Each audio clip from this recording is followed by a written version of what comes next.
Alors, bulletin de fin d'année, oui, on arrive là, les bulletins de fin d'année.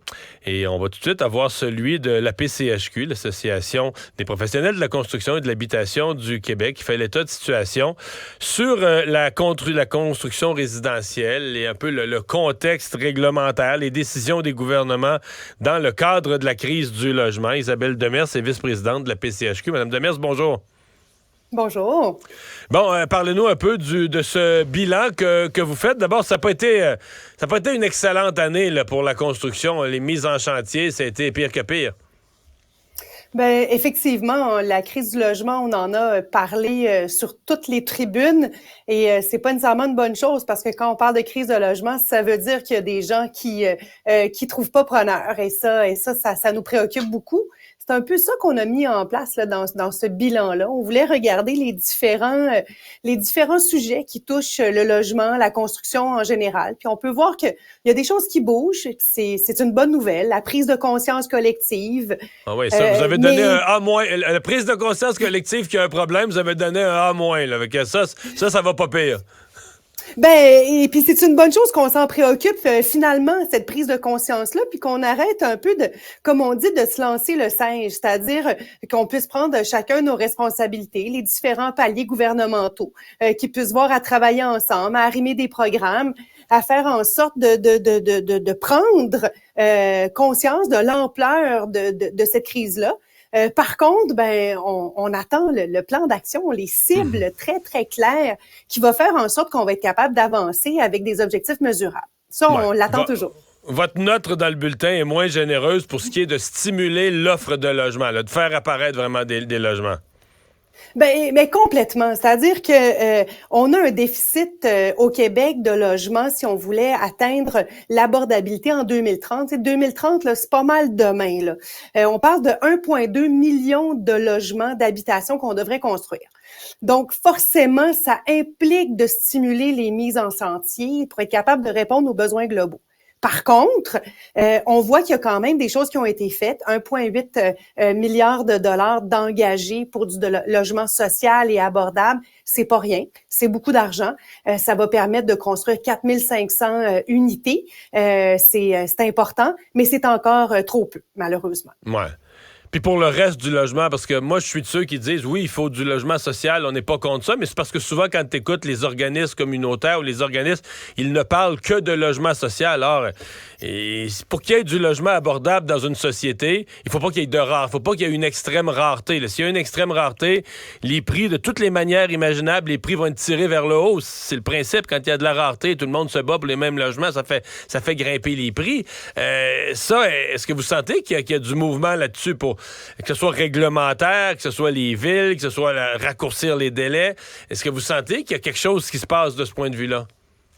Ben c'est sûr qu'on est préoccupé par le fait que c'est très long de faire bouger les choses. Il faut que ça soit plus simple au niveau municipal. Il faut qu'il y ait un arrimage des différents programmes. Il faut que les conditions de marché soient plus favorables. En ce moment, oui, il faut aider à amener du logement social. Pour amener de l'abordabilité, il faut faire en sorte qu'il y ait plus d'offres, forcément, mais il faut aussi aider à l'accès à la propriété. En ce moment, il y a des gens qui vont devoir rester locataires, pas par choix, mais par obligation, parce que ils peuvent pas se qualifier, parce que les coûts sont trop élevés. Puis là, j'ai votre bulletin dans les mains. Puis sur l'accès à la propriété, ça, c'est la pire note. C'est un E, c'est échec, là. Donc, vous considérez, parce que le fédéral, l'année passée, a créé le CELI-App, là, un compte, mais bon, où sur quelques années, on pourrait accumuler de l'argent. Mais vous considérez que dans l'immédiat, pour aider l'accès à la propriété, il n'y a pas eu de gestes significatifs? Ben pas significatif et c'est surtout que on est en train de créer en ce moment, Monsieur Dumont, la première génération qui aura possiblement pas accès à la propriété. On devrait se préoccuper de ça. On parle de créer de la richesse collective, on parle de développer, à quel point on a besoin de se développer économiquement, socialement, environnementalement, mais ça passe entre autres par se loger, évidemment, mais ça passe aussi par développer son capital et de ne pas pouvoir être propriétaire si on le souhaite, ça nous préoccupe beaucoup. Puis en ce moment, on est en train de créer la première génération. Vous savez, j'ai demandé dans une conférence dernièrement, il y avait 200 personnes, j'ai dit, qui ici a l'intention de garder les enfants, vos enfants à la maison pour toujours? Personne n'a levé la main. Qui ici a l'intention d'acheter une maison pour ses enfants? Les gens n'ont pas nécessairement ces moyens-là. Mais la réalité, c'est que on a une génération qui n'aura pas accès à la propriété parce qu'ils n'auront pas la mise de fonds suffisante ou les taux d'intérêt, la capacité d'achat. Ça nous préoccupe. Ouais. Mais j'ai entendu dans le début de votre raisonnement, vous dites, ça fait partie du problème de logement, c'est-à-dire que le fait que des ménages qui, en situation semblable, au même âge, au même niveau de revenu, mettons en 2015, en 2010, en 2005, ces mêmes ménages-là, au même âge, avec le même niveau de revenu, auraient acheté une maison, donc auraient libéré leur logement. Là, des ménages, mettons, qui arrivent à 25, 27, 28, 30 ans, ils auraient libéré un logement parce qu'ils auraient fait construire ou ils seraient allés dans une maison. Vous dites, dans le nouveau contexte, ils restent dans les logements. Donc, il y a des logements qui ne se libèrent pas. Bien, il y a cet effet-là. C'est sûr que là, il y a aussi une question démographique, c'est-à-dire que les gens restent... que les gens... restent dans leur logement plus longtemps, vieillissent dans leur maison et c'est très bien leur logement plus longtemps. Le fait que les gens vivent de façon solitaire dans des logements aussi, dans des lieux plus longtemps aussi, plus qu'avant. Donc, de façon démographique, il y a toutes sortes de comportements qui ont changé. Mais indépendamment de ça, on ne construit pas suffisamment.